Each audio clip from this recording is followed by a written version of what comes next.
안녕하십니까, 여러분. 오늘은 50대 이후에도 꼭 챙기셔야 하는 재테크, 바로 연금저축과 ISA에 대해 말씀드리겠습니다. 많은 분들이 나이가 50인데 이제 와서 연금저축을 들어야 하나 하고 고민하시죠. 그러나 지금이라도 늦지 않았습니다. 오히려 이 시기가 가장 절실할 수 있습니다. 특히 건보료 부담, 금융소득 종합과세 문제까지 직결되는 중요한 포인트들이 있기 때문에 오늘은 실제 사례와 질문 답변까지 총 7부로 나누어 아주 자세하게 풀어드리겠습니다. 1부, 왜 50대라도 연금저축 ISA가 필요할까? 노후 준비는 단순히 연금이 아니라 세금과 건보료까지 함께 고려해야 합니다. 50대는 퇴직까지 5에서 10년 남았고 그 뒤엔 소득이 줄어드는 시기입니다. 연금저축은 세액공제 혜택을 받아 매년 최대 66만원까지 세금을 돌려받을 수 있고, ISA는 금융상품에서 발생한 수익을 비과세 또는 분리과세로 처리해 절세 효과가 큽니다. 단순히 돈 불리기가 아니라 세금 줄이고 건보료 절감까지 연결되는 것이 핵심입니다. 2부, 연금저축의 핵심 구조. 연간 최대 600만원, 퇴직연금 합산 시 900만원까지 납입 가능. 세액공제, 소득 구간에 따라 13.2%, 16.5% 환급. 50세 이상은 세액공제 한도가 200만원 추가 확대 최대 900만원까지 가능. 나중에 연금으로 받을 때는 분리과세 3.3에서 5.5%만 적용 금융소득종합과세를 피할 수 있습니다. 실제 사례. A씨, 55세, 근로소득자 연금저축에 600만원 납입 세액공제로 약 80만원 돌려받음. 10년간 납입 시 800만원 세금 환급 플러스 계좌 내 수익 발생. 은퇴 후 연금 수령 시 종합과세 피하고 저율과세로 안정적 자산 유지. 3부, ISA 계좌의 힘. 다양한 금융상품, 예금, 펀드, ETF, 채권 등을 한 계좌에 담을 수 있음. 세제 혜택 200만원, 서민형 400만원까지 비과세, 초과분은 9.9% 분리과세. 3년 이상 유지 후 연금저축이나 IRP로 전환 가능 세제 혜택 추가. 특히 금융소득종합과세 대상자, 연 2천만원 이상 금융소득 발생자라면 ISA를 통해 소득을 분산하고 세금을 줄일 수 있습니다. 실제 사례. B씨, 52세, 은퇴 준비 중 ISA에 ETF 투자 3년 후 연금저축으로 전환. 수익금 1000만원 발생 시 일반 과세라면 15.4% 세금 154만원. ISA 활용하면 200만원 비과세 플러스 800만원에 9.9%만 과세, 약 79만원. 결과적으로 절세 효과 75만원 이상. 4부, 건보료와의 연관성. 은퇴 후 가장 부담되는 비용 중 하나가 건강보험료입니다. 퇴직 후 지역가입자가 되면 금융소득이 바로 건보료 부과 대상이 됩니다. 연간 금융소득 2천만원을 넘으면 종합과세 플러스 건보료 폭탄 위험. 실제 사례. C씨, 57세, 은퇴 퇴직금 일부로 예금 펀드 투자 연간 금융소득 3천만원 발생. 그대로 두면 금융소득종합과세 대상 플러스 건보료 월 50만원 이상 추가 부담. ISA와 연금저축을 활용하여 소득을 분산 건보료 부담을 크게 줄임. 5부, 실제 투자 시뮬레이션. 시뮬레이션 1, 그냥 예금 펀드 투자.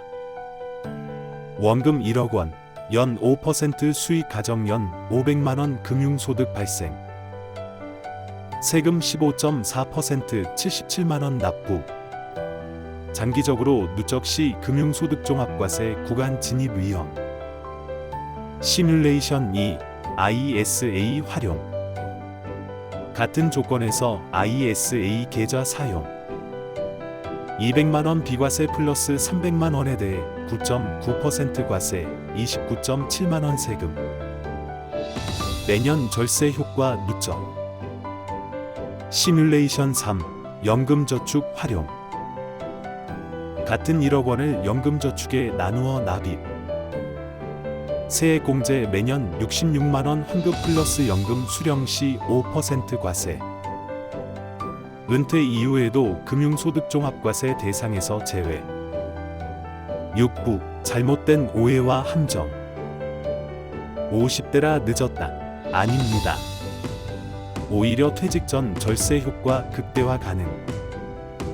연금저축은 돈 묵인 중도 해지 시 불이익 크지만 은퇴 후 생활비로 쓰기 적합. ISA는 수익이 적다. 투자 운용 방식에 따라 다르며 절세 효과까지 고려해야 유리. 7부 자주 하는 질문 Q&A. Q1. 50대에 시작하면 기간이 짧은데 의미가 있나요? 네, 있습니다. 5년만 납입해도 세액공제 혜택은 그대로 받고 은퇴 후 연금 수령 시 분리과세 혜택을 누릴 수 있습니다. 오히려 은퇴 직전 고소득자일수록 세액공제 환급 효과가 크기 때문에 늦게 시작해도 이득입니다. Q2. 건보료 절감 효과는 어떻게 계산되나요?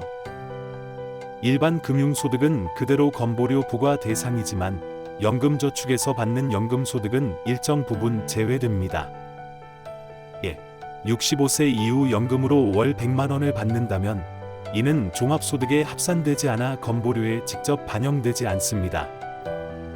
Q3. 연금저축과 ISA를 동시에 가져가도 되나요? 네, 가능합니다. 오히려 조합해서 가져가는 것이 가장 좋습니다. ISA 수익 연금저축 전환 시 추가 세제 혜택을 볼 수 있습니다. Q4. 실제로 연금저축과 ISA를 같이 쓰는 분들의 체감은 어떻습니까? DC 58세 은퇴 전 5년간 연금저축 ISA 병행 세금 환급 플러스 수익 절세 플러스 은퇴 후 건보료 절감. 매달 생활비 200만 원 이상 연금에서 나오니 금융소득 걱정 없이 생활 안정. Q5. 금융소득 종합과세는 어떤 경우에 걸리나요? 연간 금융소득이 2천만 원을 넘을 때 종합과세 대상이 됩니다. 이때 최고 세율이 49.5%까지 적용될 수 있어 절세 전략이 필수입니다. 연금저축으로 분산하면 이런 위험을 피할 수 있습니다. Q6. ISA 비과세 한도가 적은데 효과가 큰가요? 단순히 200만 원만 보지 마시고 초과분도 분리과세 9.9%로 끝난다는 점이 중요합니다. 일반 금융상품 대비 세금 차이가 크기 때문에 장기적으로 누적 효과가 큽니다. Q7. 중도 해지가 불가피하면 손해인가요? 연금저축은 중도 해지 시 기타 소득세 16.5% 과세 분리합니다. 하지만 ISA는 3년 이상만 유지하면 유리하고 긴급 자금이 필요하면 일부 중도 인출도 가능합니다. QA. 은퇴자금 관리 전략은 어떻게 가져가야 하나요?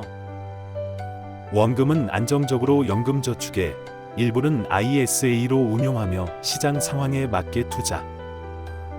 세액공제, 절세, 건보료 절감 효과를 모두 활용하는 3중 전략이 필요합니다. 여러분, 오늘은 50대 이후라도 반드시 챙기셔야 하는 연금저축과 ISA에 대해 말씀드렸습니다. 단순히 투자가 아니라 세금 줄이고 건보료까지 절약하는 전략이라는 점 꼭 기억하시길 바랍니다. 지금이라도 준비하면 은퇴 후 삶의 질이 달라질 수 있습니다. 여러분의 노후가 든든해지길 바라는 마음으로 오늘 영상을 마치겠습니다. 감사합니다. 좋아요 꾹, 구독 꾹꾹.